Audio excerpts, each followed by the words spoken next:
Thanks for tuning in to Proline TV. It's a Proline Pigskin Friday. I can't believe we're saying that, Jim. I know it's May, but to say Proline Pigskin Friday, wow, it just gets me closer and closer to the start of the football season. Well, I know Mark's been in the dungeon writing the magazine for weeks. I spent all morning betting basketball and baseball. And now we're talking about football. Football never goes away. It's like even if they're not playing, everybody's thinking about them. And then they had the schedule release, and everybody's trying to analyze. Like Minnesota's going to play 2 games in Europe back to back. So, but 2 different countries, but they're going to stay over there. I'm sure they're not going to fly back for that. They'll stay over there. So, and I just spoke with Adam Patrick, who is the NFL lead editor for a site called Fansided. It's a popular site, has all sorts of sports. That's available right now here on the channel. The interview regarding the Minnesota Vikings. And we were going over the schedule in the last part of the interview, and he referenced it, but he pointed out, because I was like, well, I guess, yeah, they probably got a lot of money from the NFL. Who knows what favors they got? And then he mentioned to me, he goes, but look, here's the key here, because I know some fans initially were upset. Both games would have been considered road games for the Vikings. They're not losing any home games. So that works out. So, that's one of those deals that actually. If I was a fan and I was losing my home games, I said, what the hell? I'm paying all this money for the home games and they're not even here. Yeah. I get now, it. 1 game a year, I think, is okay because now they've got the extra game. So, but yeah, 2, no, that would have been the fans they would never have allowed it. No way. So, now, anyway, we're going to talk about the NFC South. Now, yes. This is an interesting division. For me, I look at this and I say, okay, the Bucs have dominated the last couple of years. Baker Mayfield came out of college, #1 draft choice, went to Cleveland. Nobody ever wants to go to Cleveland, but he went there. And they did pretty good there. He grew up. He was doing more, I think he was doing more commercials than anybody, but he did well doing that. But he's a hell of a player. He goes to Tampa. Well, he went to L.A., played out there for, I don't know, a game or 2. Yeah. Did pretty well there. But goes to Tampa. They're well coached. They got a lot of weapons. And I'll tell you what, this guy's a warrior. No matter how hurt he is, he never wants to come out of the game. He reminds me of some old school football players. He's a tough guy. And he can play football. He played football, great football in college.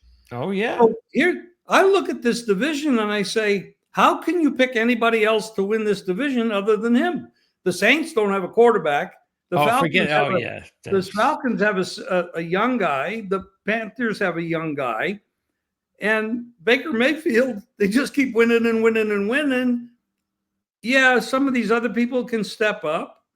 But you know more about, you talk to people, have more connections.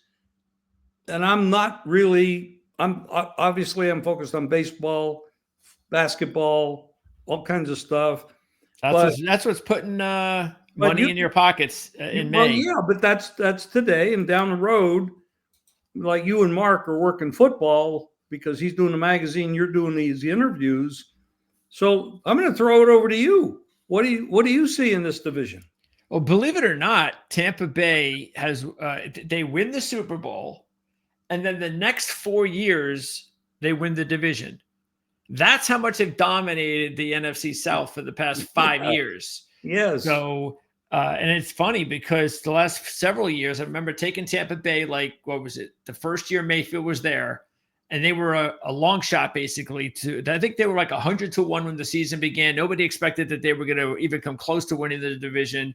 And I picked them because I saw and I had talked to my people and, hey, Baker's looking good. And he just was coached by Sean McVay in LA. And that goes a long way.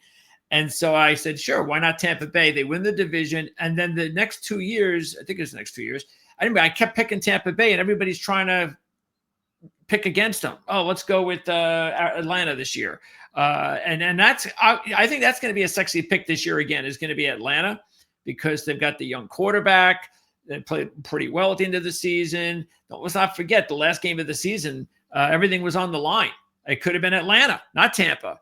And remember that drama regarding Mike Evans getting the 1,000 yards, and Tampa Bay was still trying to get to the postseason. And there were a lot of people that were wondering, are they thinking about stats too much over getting into the division title and a playoff berth? But Atlanta, meanwhile, was playing Carolina at the same time that Tampa had defeated New Orleans, I think it was. And it was a crazy high-scoring game. And Carolina beat Atlanta. And I think that's important to note because the storyline I'm going to be going with this year in the NFC South is I think it's going to be one of the more underrated divisions, maybe the most underrated division in the NFL, because I think Atlanta, Carolina, and Tampa Bay are all going to be solid teams, even Carolina. And yes, New Orleans is going to hold them back, but I'm really excited about what's going on in Carolina. That's my team. That's the team that I want to upset the apple cart. And we're going to go into. On, Greg, that's only because you live there. Well, that's just a coincidence. So we're going to go over win totals, the week 1 lines, Super Bowl futures, playoff numbers, and as well as the wins. If I didn't mention that, so what do you tell me? What you want to start with? Well, okay. First of all, let's start with the Saints. They just had their quarterback with the Saints. Okay. Yeah. I mean, that's to me, they're at the bottom of this group unless they can prove something. I don't know. Is there something going on there that we should be excited about them? No, they have a new coach. And of course, the coach, again, the reason that there's some excitement there is because Kellen Moore, Super Bowl champion, offensive coordinator, sexy kind of a hire because he's the offensive guru type guy. And look, he's going to be an improvement at some point over Dennis Allen. And Dennis Allen was just that was a bad hire. Yes. Yeah. So, but look who's back at defensive coordinator, Brandon Staley, the failed head coach of the Chargers, goes back to the position that he probably belongs. There was an old book years ago called The Peter Principle. You rise to the level where you can't compete, you can't perform. He was very, very good defensive coordinator at one point. Yep. Terrible head coach. Terrible. Yeah, absolutely. And so what really is going to make it tough for the Saints this season, because the Saints are so desperate for a quarterback that everybody is saying, deservedly so, because the only team in the NFL that has this issue outside of Pittsburgh, which is, all right, everybody kind of feels Aaron Rodgers will sign with the Steelers, and it's just a matter of when. But if something were to happen, just something that it's not going to work out, Aaron Rodgers is not going to the Steelers, this is the only team in the NFL before the season would begin, if Aaron Rodgers wanted to start somewhere, training camp, preseason, where he would basically belong and fit, because they are in bad shape at the quarterback spot. Even our lads has the rookie quarterback, Tyler Shuck, not a first-round pick, not a top 10 pick, but a second-round quarterback as their number 1 quarterback on the depth chart, which I actually, if it was me, I would have put Spencer Rattler there, because Rattler was a rookie last year. And actually, I thought he did pretty well considering he was a rookie and a 5th rounder. They're going to compete in training camp. And I think Rattler's going to win the job, but let's just say Shuck wins it. Yeah, that's why it's going to be a long season. Who is Shuck and where did he come from? The thing that makes him interesting is because he's I think he's about a 25, I believe, year old player already. Let's see. Oh, there he is. Okay. Yes, 25 already. Okay, so he is going to be 26 years old in September. That is ancient for quarterbacks going into the NFL from college. So they probably looking at him being old. He's been around a long time. And the reason he's been around a long time, he had the COVID season that gave him an extra year, and he's had a bunch of injuries. He was a top prospect, went to, I think it was Oregon. There was a lot expected of him, but he just couldn't stay healthy. And eventually Oregon just got sick of his injuries. And then they got other guys, and he moved on. He finally landed in a good spot with Louisville the last couple of years. Jeff Brom does a great job there as the head coach. and Braun being there in Louisville last year really helped him out. He stayed healthy, and he's got a lot of tools to work with. But you're talking about like one good year staying healthy in college football, and that's all he's been able to deliver. And to expect him to just start opening day at that point, I think it's asking an awful lot. Wow.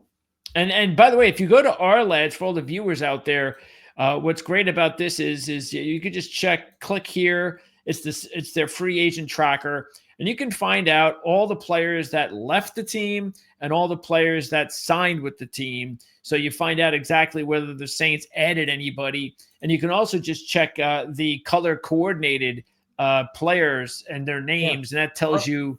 Our lads is a great site. That's a great product. So helpful for fans. Yeah. That's why it's a great tool. Anyway, just taking a look at just basically here, their top offensive guys that they had under free agency was, they added an average lineman at best. They added Brandon Cooks, who's been around forever. And on defense, they added, a good safety from the Chiefs, like an average safety and an average nose tackle. So they didn't bring on anybody in free agency to get excited about.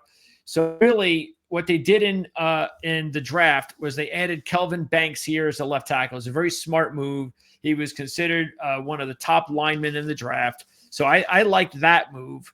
But other than that, I think the only other new kids to keep an eye on would be at running back. This kid, Devin Neal, had a very productive college career at Kansas. So, physical kind of kid. So I think he's going to do well. And also keep an eye maybe on the 7th rounder, this kid Diggs. He's an edge guy. I think he could do a lot better than people think. But other than that, it's going to be a long season. Yeah, I was going to ask you a hypothetical question. If somebody said to you, you have to make one of two bets.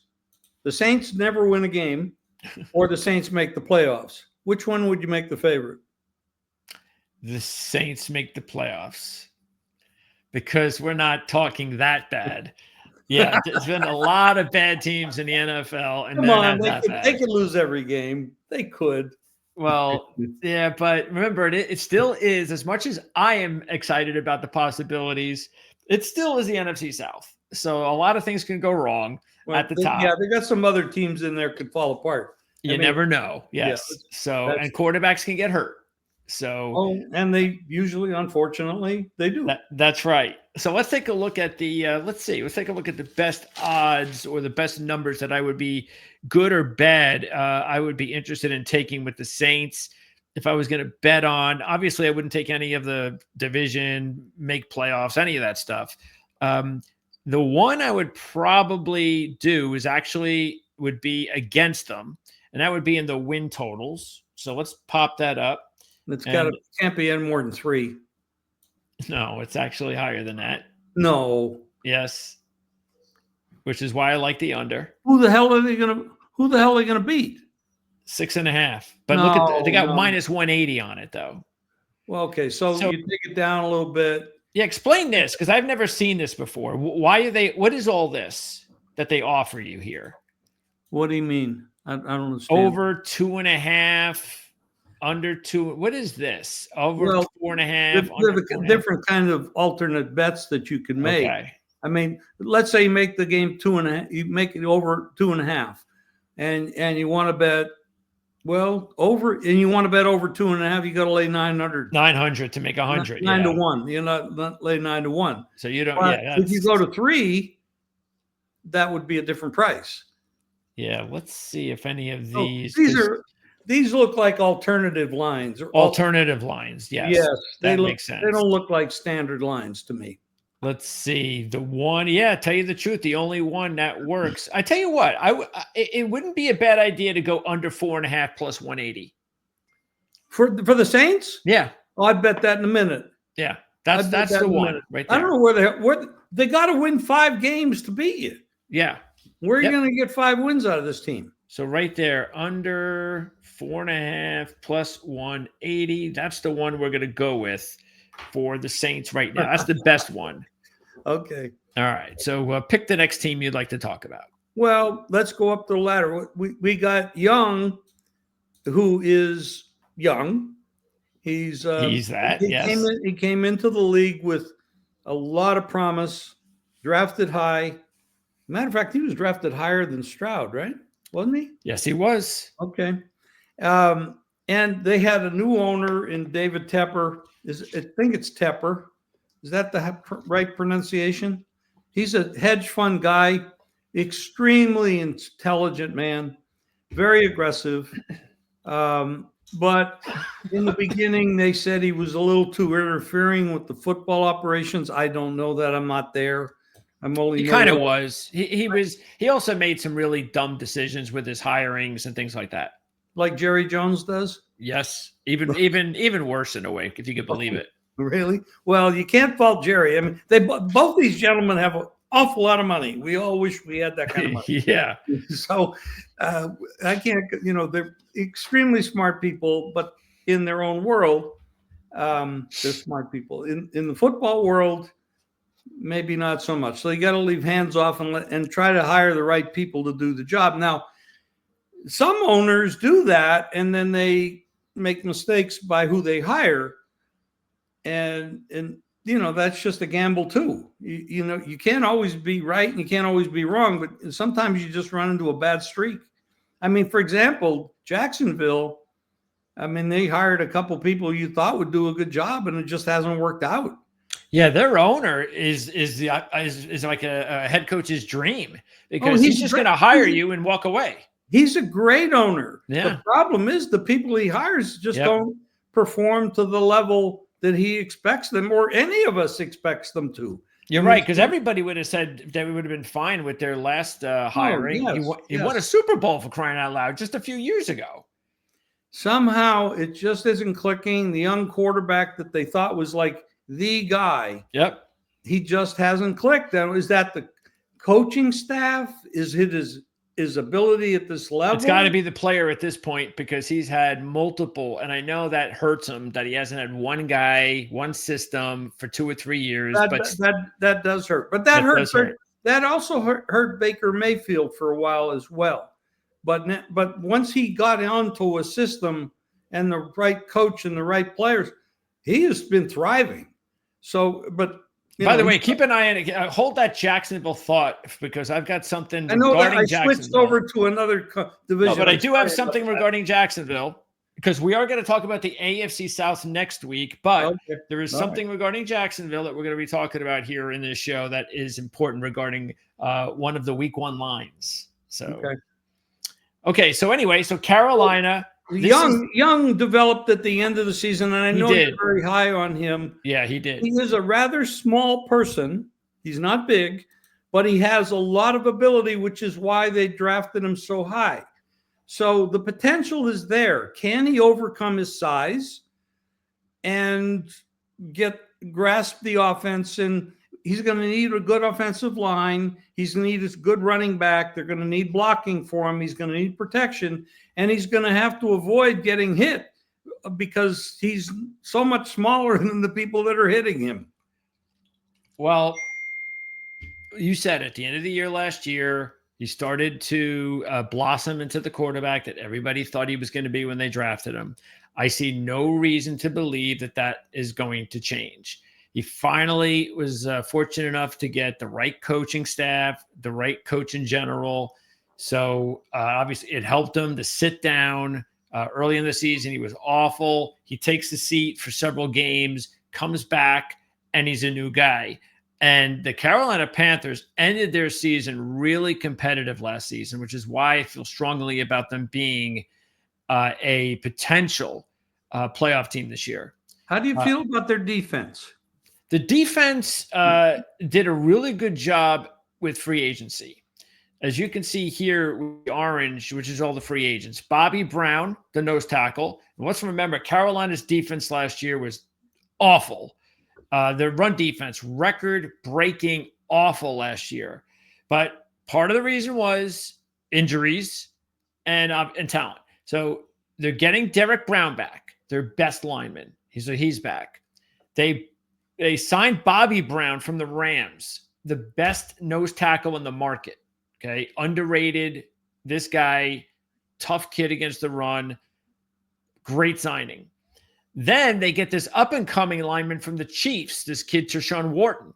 Wharton was I don't know if it was Division II or I think it was Division II. Yeah, he played at Division II, Missouri S&T. And so you play Division II football, it's going to take a while for you to kind of get going. In Division II, look, if you're playing Division II football and you're going to be an NFL player, you better dominate. That's what he did. Look at that. He was look at his stats here. He had 56 tackles for loss and 33 and a half sacks in his career. So he was a monster at that level. Hey. Even here in the write-up, the John Randall-sized defender, they talked about giving him a little bit of a comparison to the type of player he could be at the next level. Talked about how he did a really good job at the Shrine practices, the All-Star games. So anyway, this was, what was this? 4 years ago, I believe, when he gets drafted. Okay. So 20. So yeah, this would be his 5th year. Last year, I think he had a career high 6 sacks or something like that. It's obvious now that it looks like he's ready to take that next step. He's had enough time learning the system, learning the NFL, getting all that kind of stuff. And that's what Carolina sees in him. So they sign him. They signed Patrick Jones from the Vikings, who's more of a situational pass rush guy more than anything. They believe he's ready to also take a next step. And they get the kid from the safety from Las Vegas, this Mowry kid, who I liked a lot in college. First couple of years, not so much. Last couple of years, he's really broken out to be the player that the Raiders thought he would be. But Carolina outspent the Raiders because they had a boatload of cash. He's on the team, and he's also a very good run defender. So, matter of fact, Ransom, their 4th-round pick, a very good run defender. So they have also added 2 edge rushers in the draft. And by the way, their 2nd and 3rd round draft picks were both the 2 SEC first-team edge rushers this past year, were these 2 guys. And if you are first-team SEC edge rushers, that means you're pretty talented. And Carolina was able to grab both of them in the 2nd and 3rd round. So defensively, they're going to be a lot better than they were last year. And I think they put themselves in by the way, J.C. Horn is turning into one of the better young corners in the league. He finally developed as a 1st-round draft pick. They've been waiting for that to happen. And like I said, to get Derek Brown back. So, yeah, I think Carolina's defense is going to be monumentally better. They're not going to be top 10, but they don't need to be. They can just top 15, and I think that'll be fine.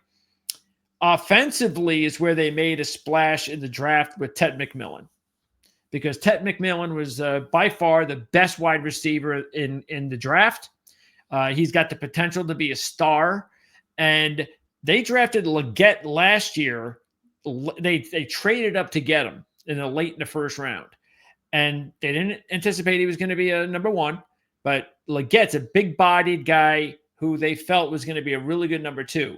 Well, last year he's a rookie, had his ups and downs. Well, now he's perfectly fit in as a number 2 with Tech McMillan as the number 1. And they also have this kid, Jalen Coker, who was a college free agent, and get drafted, signed after the draft, wind up having a great camp, a very surprising season. So he's going to have another second season with the scheme and the coaching staff. So, and then you mentioned the running game. Chuba Hubbard had a breakout. You remember last year, Jim? Chuba Hubbard had a breakout season. I sure do. And they also signed the 1,000-yard rusher from the Cowboys, Dowdle, to back him up. And then they drafted a kid in the 4th round, this kid Etienne, who's Jacksonville's brother, the running back, really good receiver. So that's why they drafted him. And then the other thing they did was they doubled down on tight ends. They drafted Sanders last year. They drafted Evans this year.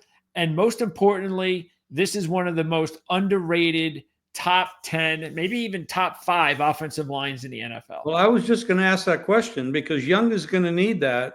Are they going to run a 2 tight end offense, or are they just going to?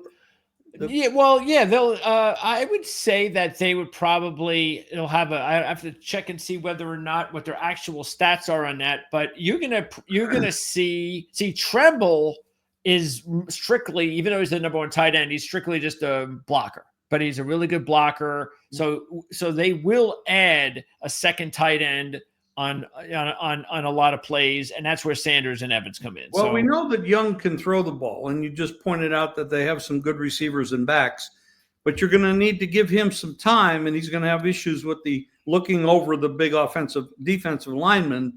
So he's going to need blocking in order to perform at the level they want him to. Now, that offensive line is a good line. It's going to be very important to him. For him to perform at a high level, they need that. Yep. So that's the thing. That's what they did right over the last few years when everything was going wrong. That's the one thing they did right. They drafted the kid in the first round in 2022. And then last year they made two big free agent signings. They signed Robert Hunt from Miami and they signed Damian Lewis from Seattle. These two guards. And Corbett, who was injured last year, so he's a steady center, good center. So now all of a sudden, Moton's been there forever. He was like their only really solid tackle for many years. And so they draft another first rounder. They make the two big signings. They add Corbett and another free agent move. And all of a sudden you look up and they've got one of the top 10 offensive lines in the game. So they did a really good job. And that's why I think they're going to be in great shape, and really why Bryce Young does not have any excuses to make himself into a star. What you just described, he better perform, because he can't point fingers at anybody. Nope. So they're in good shape there. So let's go ahead and take a look at the numbers, because the numbers are obviously, this is one of the teams I want to see if we can bankroll on. So we're not going to do it with Super Bowls. The division probably out of it at 4-1. That's even a little low. But you get an injury. No, the 4-1 is too low. Yeah. But if there's an injury to Baker or anything, the problem is Atlanta too that you have to deal with. Well, so Atlanta has underperformed a lot of expectations for a lot of years. The last time they lived up to expectations when they went to the 28-3 halftime lead over the Patriots. Since then, they've been they've been marginal, and a lot of people keep betting them every year. And Penix has a lot of potential. Yeah, and they got a lot of stuff going on there that's positive, which is why I saved them next to last to talk about. But they have been underperforming more than anyone else. Well, that's the decision. You can go with either Carolina 4-1 division, or you could take Carolina plus 250 just to make the playoffs. So it's you're getting double almost with the division, but just making the playoffs at 250, I like. That's not bad. There's two others I like. Seven teams in the NFC will make it. So that's a discussion we'll have to have. Yeah. Because they're going to have to jump over a lot of people to get there. Yeah, I always look at that 7th seed in either division, either conference, as definitely available for a surprise team. Because every year you look at the playoffs, and most of the time that 7 seed is like a team that just doesn't really have a chance. How did they get there? What kind of, so I always leave that as one of those. The thing is, the NFC is loaded with, look at the West. They got 3 teams very likely to make it. If Murray can actually live up to expectations, you're going to have the Rams, the 49ers, and Arizona all in that mix. Or you can't even count out Seattle, though. So, I personally can, because I'm not a big fan of everything they've done there, but we'll see. Yeah. And look, there's a lot of competition. There's no question about it, but there's also anything can happen as the NFL. We saw it last year with San Francisco. We saw it even in that Western division, how it looked like every team was trying to win the division until, it's like every team had a chance to win the division until the Rams took it over, like late in the season. So, right. But with Carolina, their win total, I really like. So their win total here is just 6.5, minus 125. So and at 8.5, it's 225. So again, same thing. Matter of fact, so you got to get to 9. So you got to be 9 and 8. Yeah. What do you think about if someone was thinking about taking either Carolina 250 to make the playoffs or 225 over 8.5.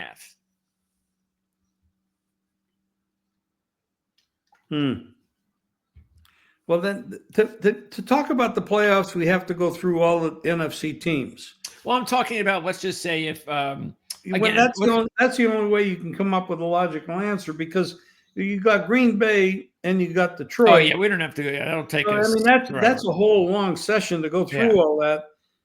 But I guess the point I'm trying to make is how would you, if someone said like me, oh, I'm high on Carolina, I think they're going to be a contender for the playoffs. So I don't care what schedule is. I believe that's what's going to happen.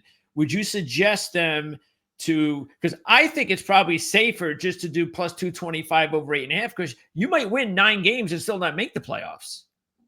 Or you could drop it down and go over 8. You won't get the 225, but it might be easier to at least tie. So we have an over 8. So you might, you're in the alternative lines. So the regular number would probably be 8. So they'd be 8 and 9. On the regular number is 6.5. Okay. Which again is really good. I think over 6.5. I mean, I know it's minus 125, but that you got to go to 7. It's 2 different games. I mean, you got to get to 7 to win your bet. The other one, you got to get to 9 to win the bet. Oh yeah, much better. Like you said, I'd rather lay the 125. Yeah, I really like this 125 a lot. Yeah, I agree with that. Yeah. Okay, so and then the other one is week 1 line, as I said. So let's go ahead and take a look at the week 1 line. And this is the one where we're going to bring in Jacksonville. I love this one. I'm getting Carolina plus 3.5. Totally agree with you. Against the Jacksonville Jags. And Jags are notoriously bad in this situation, and no way that they should be over 3.5.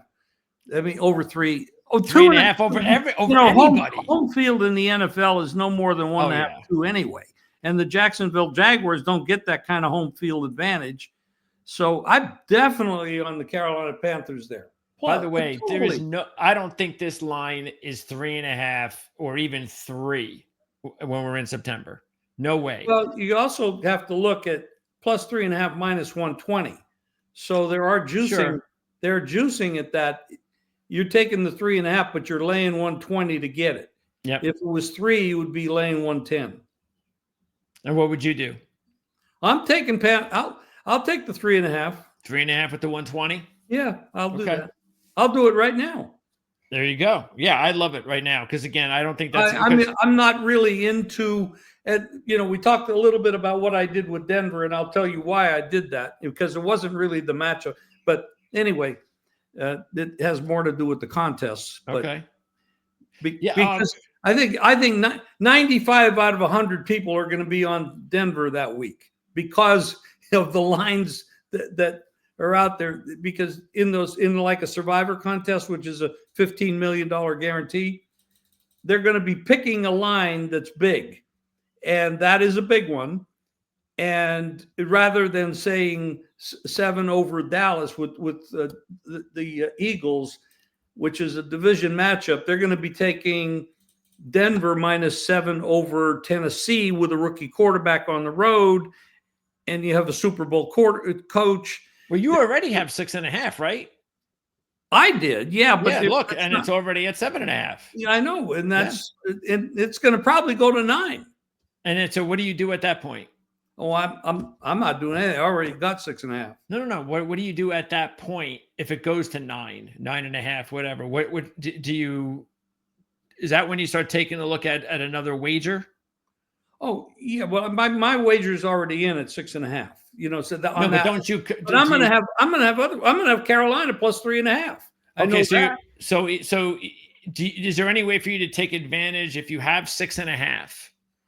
And the line then goes up to 9.5. Is there any way for you to take advantage of that extra 3 points? You could actually go and play the other side and hope for a middle. That's a big middle. 6.5 to 9.5 is a huge middle. So that would be something that you would think about doing? Let's say I had 15,000 at -6.5. I can get 9.5. I'm probably and it's let's say it's 9.5 minus 110, which is the normal juice. Okay. So 9.5 minus 110. Maybe I say, let me buy it to 10. I'll take back 10. I'll have to pay a higher juice, maybe 120, 25, something like that. And I'm taking 10, laying 6.5. I got a chance. Now what? How much do I bet on that?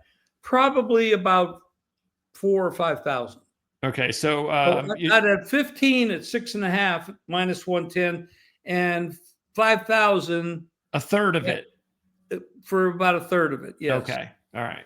But I mean, that's a huge move in a that's again, you're not going to get that during the season. This is the only time you're usually going to get very that. Rarely, unless there's an injury. Yes. Yeah.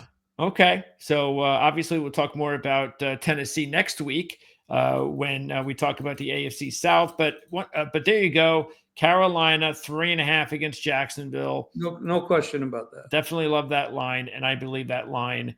Matter of fact, I think that line, as long as everybody's healthy, I think that line will be 2.5, 3. Well, that's all it should be in the first place. I mean, it should never be 3.5.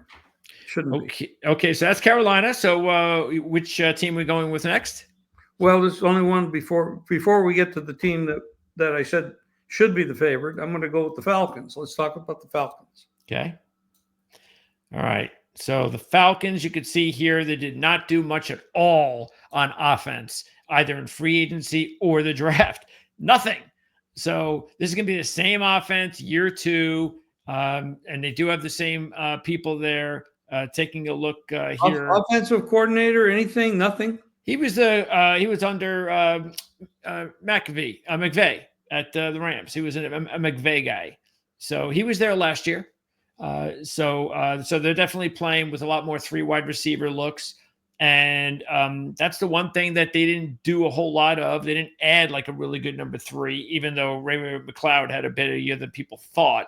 Nick Nash might be one of the more interesting college free agents that did not get drafted. He had 16 touchdowns last year in college and yet didn't even get drafted. And he's like 6'4". The problem is he's a converted quarterback. It took him a few years to learn wide receiver, but I agree. I spoke with Kevin Knight. That's also available on the channel. We had talked about the Atlanta Falcons. By the way, everybody out there, I'm just going to chip in here. Proline TV on YouTube. You got to like, subscribe, hit the bell, make sure you get notices, and tell your friends about it because it's damn good. All this stuff that we're talking about is there. It's there, and this podcast will be there, but all this information and all these interviews that Greg does with all these people he's talking about mentions, it's all there. But you can't take advantage of it unless you go there. So tell your friends about it. And by the way, like, comment. We like answering the comments. Oh, yes. So comment. Let us know what's on your mind. Yes. Yeah. Questions. If you like us. Even if you think we're jerks, you can say that. It's that's good. You don't have to encourage them, but I've been called worse. Yeah, we'll hear more than enough of that. Don't call me late for dinner. That's all that matters. Yeah. And we want to let everybody know too. We're going to have a more definitive promo in the next couple of weeks. But if you're a football fan and you like to wager on football, we're going to have a Beat the Pros contest that every football fan out there is going to love. It's going to be on our new Patreon page. So just teasing everybody out there for that.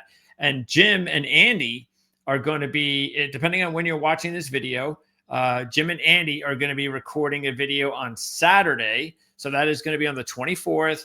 And Jim, you guys are going to talk about the new contest that just opened up this season. This is pretty amazing stuff. Not everybody can afford to play this stuff, but Circa came out with an announcement last night, actually. Derek Stevens, who's one of the owners. I think he's a part owner with his brother. I think I don't know either one of them. I've never met them, but I know they're very wealthy and they own several hotels and they're doing some amazing things. And Circa, I mean, Circa's got to, if you come to Vegas, you have to visit Circa. You got to go there. You got to see their stadium swim. You got to see the sports book. The whole place is amazing. Great food also. And they do a fantastic job. And they came out a couple of years ago, well, they have the Circa Millions, which is you pick 5 games each week. And I think that's a $6 million guarantee. They got the Circa Survivor, which is $15 million guarantee for $15 million. And now they just added a new one.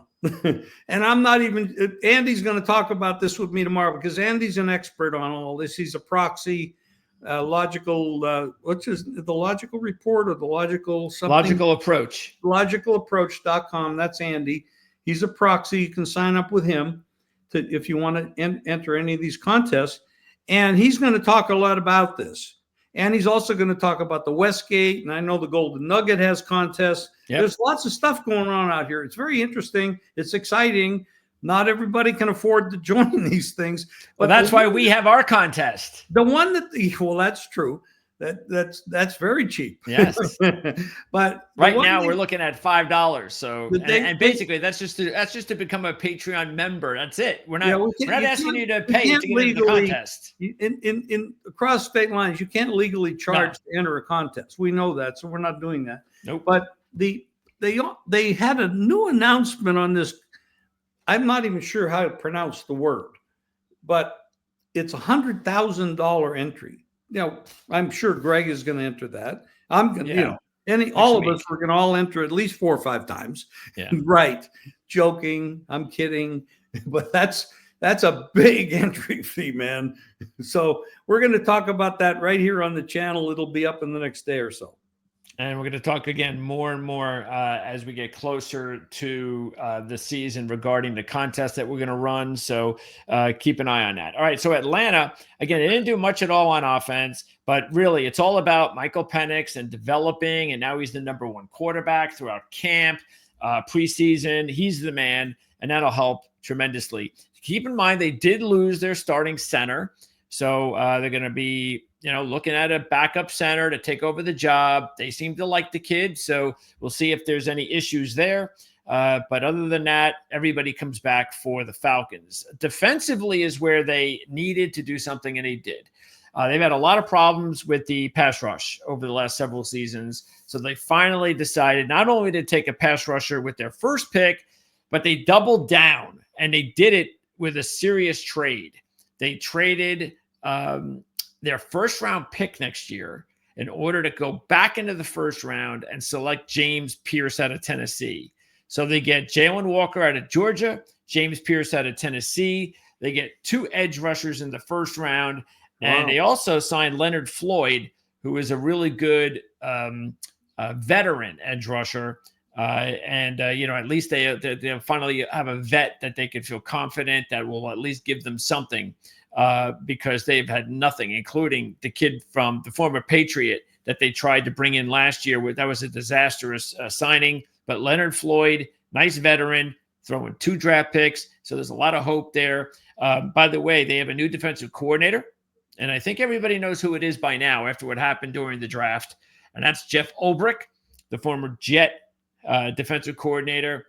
And, of course, we all know what his son did when he made the crank call. To Sanders. So, but anyway, they besides adding the 2 edge rushers, they add a very good safety. This kid was one of the big playmakers for the Notre Dame defense last year, Xavier Watts. That was an excellent pickup. They also picked up a really good player, Billy Bowman Jr. in the secondary from Oklahoma.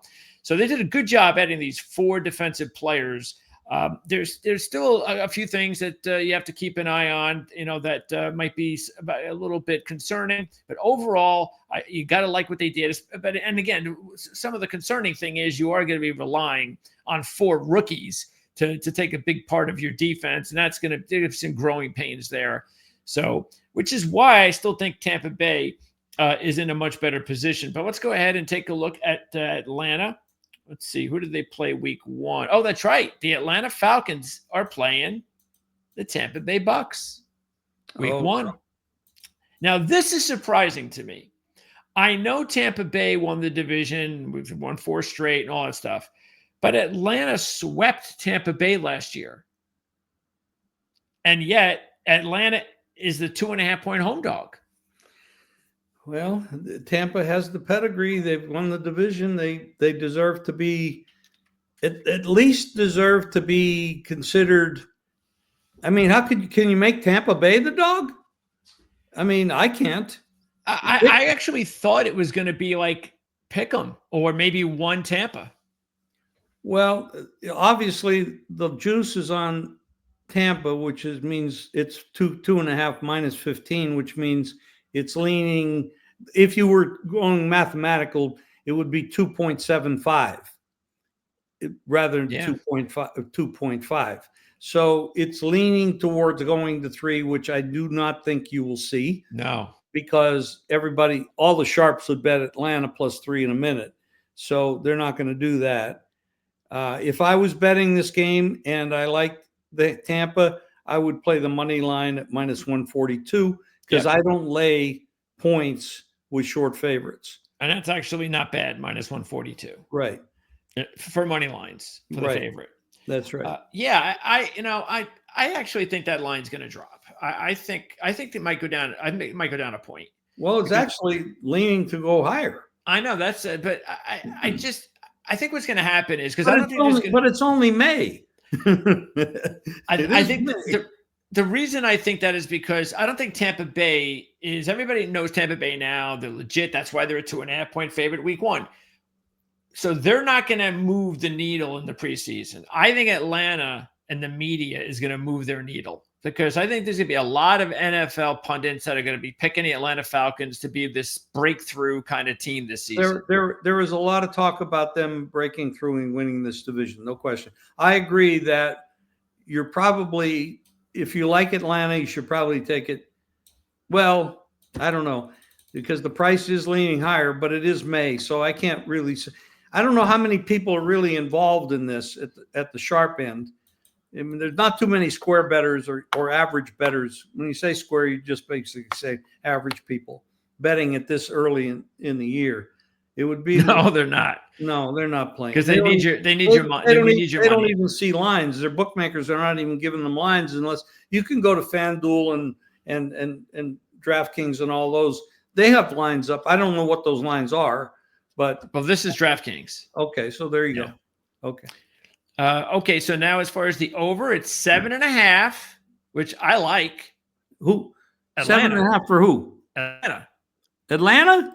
Yes. Well, you got to bet that over. But -140. That's way too low. Let's see what else I got to say at least 9. It's got to be 9. Yeah, I don't see. You know what?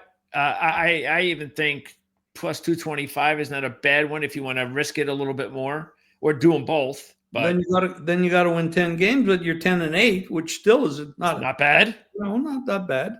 Or 10-7. So yeah, I like that. Yeah, right. It is. I definitely like Atlanta over 7.5 without a doubt.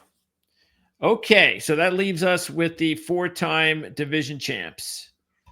The Tampa Bay Buccaneers. Also, you with the only proven quarterback in this whole group is Baker Mayfield. Everything else is speculation. That's it.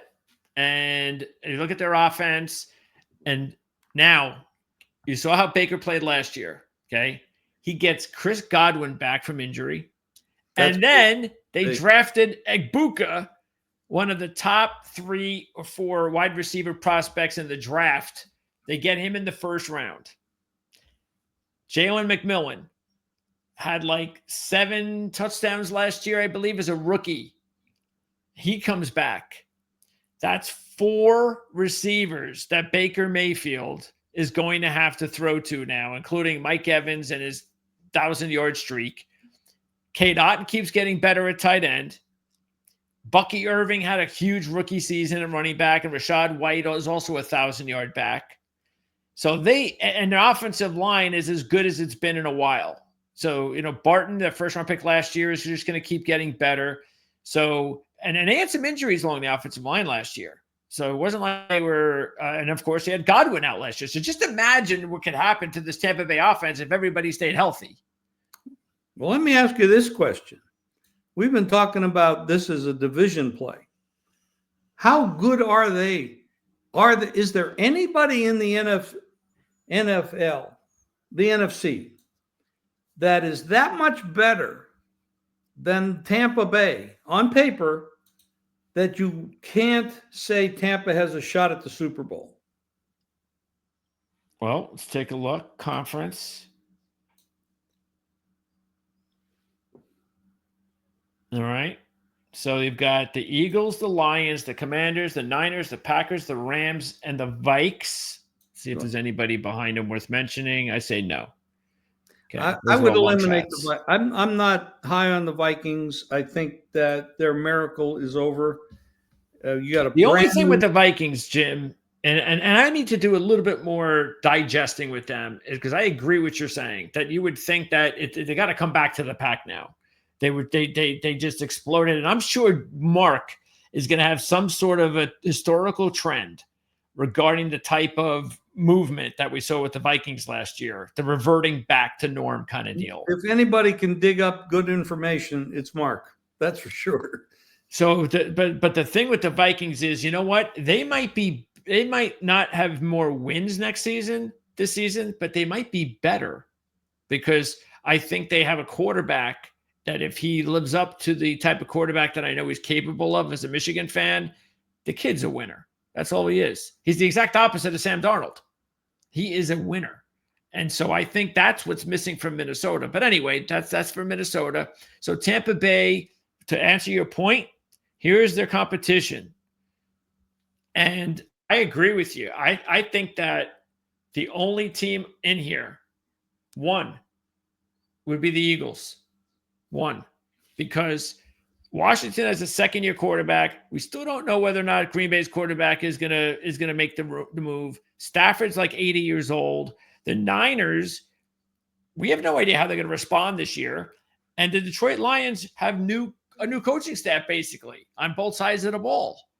So, yeah. I think Tampa is a live team to make a run at the Super Bowl. 13-1. I mean, they're not in a jam-packed hard division. Mm-mm. They could easily win this division. Everybody has to avoid injuries. That goes across the board. Yep. So I think this is a live team. And Baker's potentially a champion. This son of a he is a warrior. He's tough. He's good. He's grown a lot since his days of doing commercials in Cleveland, and this guy's a good player.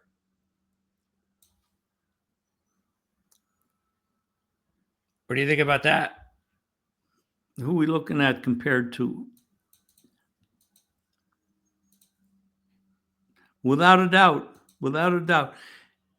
I mean, I think the best quarterback in maybe in all football is Joe Burrow. He has all the weapons. He has everything. And he's clutch. That is just a unbelievably strange team. Yeah. And I mean, they give up as many points as they score. But those days are over. But other than that, yeah, Baker's as good as any of these guys. If you have the weapons around him, he can play with them. Which Definitely. He has now. Yeah, it does. So, I mean, just now, you go to the other side of it, AFC, NFC, that now you're talking about a whole nother group over there. This here, these are obviously. If you're talking about NFC, give me the NFC most valuable player. No, just the NFC. I don't think they have. Let me see. No, they don't have just conference awards like that. Okay. Yeah, but that's fine. Again, I mean, the bottom line is,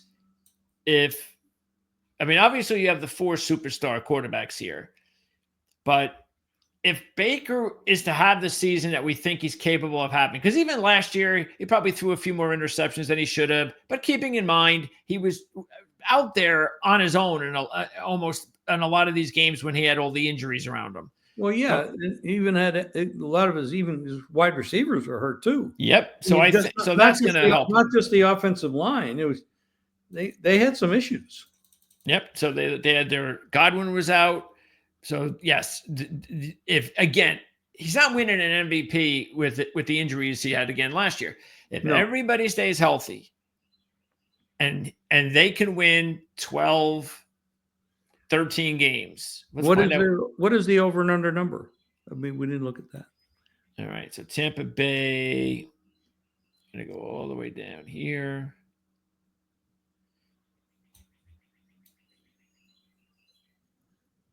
There we go. 9.5 is not bad. Oh, I got 105. What's over 11.5? Yeah, that's a good one. Oh, almost 3-1. Oh, you got to bet it. You can make two bets there. Just bet over 9.5. Bet over 11.5. Over 11.5 is what's 270. What's 12.5? They don't give that to us. Oh, yeah, they're only. That's the highest one they'll give us. Okay. And let's see. Yeah, that's it. So that's the best one. This is the only way we lose this one is if Baker gets hurt. Exactly. That's it. And if that happens, what? Or if they lose 2 or 3 offensive linemen, that can mess things up. Injuries. That's it. Yeah. Injuries is the only way. And when that happens, I love those two bets. Over 9.5, over 11.5. That's a given. Yes, I got to do it. Yes, I have to do it. And the defense on the team. Look, they've got to get some more pressure because Bowles likes to blitz a lot, but the more pressure they get without him blitzing, the better. So they went out and they got Hassan Reddick. Now, Reddick had the awful season last season, but that's okay because that's a Jet thing. So that's behind him now. So I can't believe you said something negative about the Jets. Oh my goodness. So the biggest Jet fan on the East Coast. But a realist. So with Reddick, now you would expect a bounce back season. So that's going to happen. And then you've got Diaby, who is getting really close to becoming a really good edge rusher. So I expect him to make a big step. They drafted Chris Braswell last year. He had like a redshirt year. He's going to be a big contributor this year. And they drafted a kid in the 4th round also out of Central Arkansas that's got some good potential. So their edge rushing is going to be a lot better this year because Joe Tryon, who was their first-round draft pick, he was there for 4 or 5 years, 4 years, I think. They let him go as well they should have. He was a bust for them, did not work out. So now they replace him with Reddick, and that's a beautiful replacement. So Vita Vea is one of the best nose tackles in the game.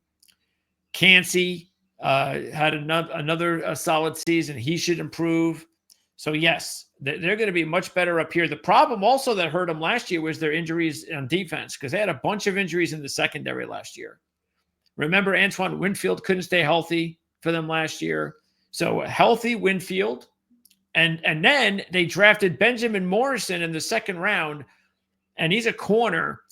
And he started last season with Notre Dame as like a guaranteed 1st-round top 20 type of corner. He gets injured in the first game or two, out for the year, and so his stock dropped. But this kid is a really good corner. They added a 3rd-round corner in Jacob Parrish. So now they solidified that secondary too. And that's, by the way, McLaughlin has turned into a very solid kicker. So they don't have to worry about that as an issue. Yeah, Tampa Bay's defense can be better than they were last year. I'm a big fan. This is a great division to talk about. You got the 2 up-and-coming teams, the 1 mystery team with the Saints. They got a lot of things to correct. But you got potential with the Panthers and Falcons. We don't know if the potential will turn into reality. The Bucs are real. Baker's real. Their coach is real. Their offense and defense are real. If they can stay reasonably healthy over 17 games, they're a contender. They could be holding the trophy. So I'm optimistic about this team. And in case you like to do divisions, they are, I believe, even. Let's see. Yeah. So they're even, which is not that bad. Well, team has won 4 straight division titles. I mean, you're not getting a price, but you clearly are the better team. Yes. And you're the only proven team. granted, the Falcons and the Panthers have a lot of potential, and you got to give them credit for building potential. But this is the one team, given everything normal happens during the season, they should win it. By the way, I think the only one I forgot to do was week 1 for the Saints. So Saints, where are they? There they are. They're at home there. Did I see Arizona? Yes. They're getting 4.5 at home on opening day against Arizona. Oh, no. That's the Saints. Oh, yeah. What? Oh, yeah. Right. So, well, I mean, this is an indoor game. Murray is a big question mark to me. I personally think he picked the wrong sport. I think he should have gone to baseball. He's making a lot of money, though. He makes a lot of money. He has, he's a natural thrower of the football. He's very quick. He's very small. His record is hit and miss. He's if he can stay, he's got the talent. Yeah, I'm willing to give him a chance. I'm willing to give him a chance because of the coaching. He did had a lot of bad coaches. I would say the Cardinals will run the Saints off the field. But that could happen, yeah. Because again, who knows? Maybe, what's the funny thing is if Aaron Rodgers ends up with the Saints, that changes a lot. That goes to 3 Saints all of a sudden, just like that. I'd actually like to see Rodgers if he's going to play. I'd rather see him with the Saints. It's indoors. He's an older guy. He won't have to deal with the snow and stuff, with all the stuff that he would in Pittsburgh. He's not the young guy that he was in Green Bay.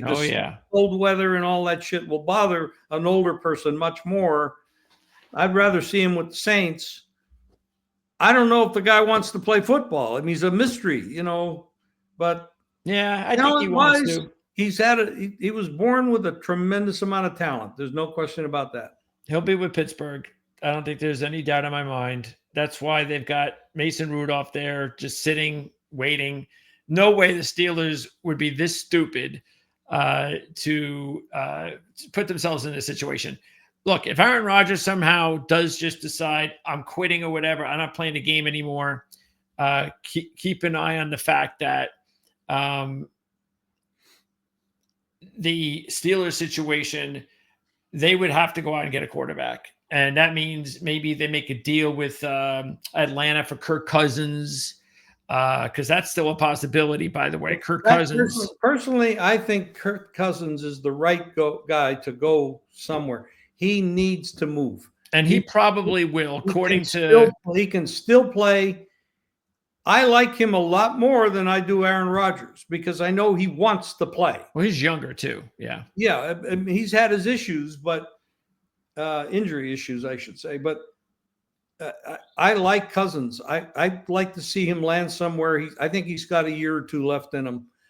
I don't know if Aaron wants to play. I mean, he's a strange guy with a million. I mean, the talent is overwhelming, but I don't know.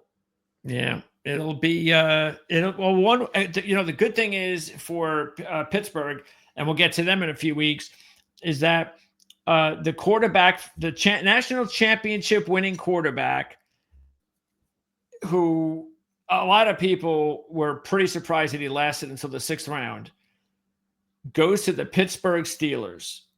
And that kid, and I spoke with Alex Kozora. We did the interview. That's available here on the channel. Pittsburgh guy does a great job covering the Steelers. He feels the same way I do, that Howard has a great chance to be the starting quarterback for the Steelers in 2026. So I think they're going to be in a good situation moving forward. But I personally like him. I think he has a lot of potential. I'd like to see him be given a chance. Yeah. They just have to have they've got to have that bridge gap for at least 1 year, and that's Aaron Rodgers. Okay. So lastly, before we go, just wanted to pass along our condolences to the Irsay family. Yes, tough loss anytime you lose one of the 32 owners in the NFL. He's got a Super Bowl, so he was able to get through there, but he had a lot of personal demons. He did.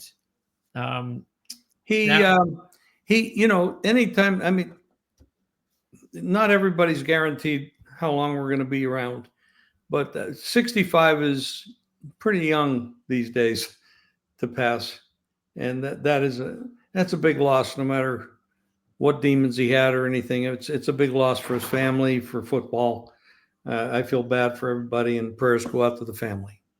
Yeah, his daughters will. One of the daughters right now is going to run the team, and he's got a few others. So we'll see if that affects the Colts at all moving forward.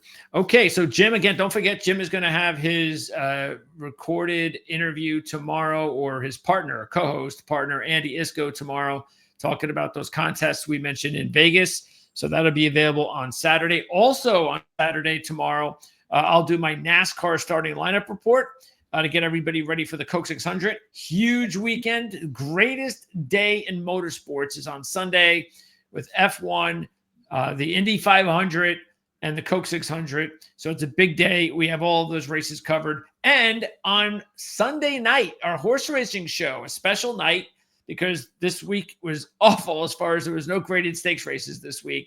That's very rare, but this is the time of year with the Triple Crown races and all that.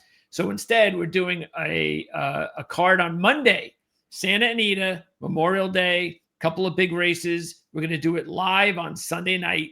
So check us out Sunday night at 7 o'clock. So a very busy weekend for us here at Proline TV. We do not take the weekend off, Jim. There is no off days in this business. No. And we make sure of that. I've got to run. I'm late for a meeting, but I enjoyed this. This is a great podcast. I look forward to next Friday's football. Whatever. AFC South, Jim. Okay. See you then. Bye, everybody.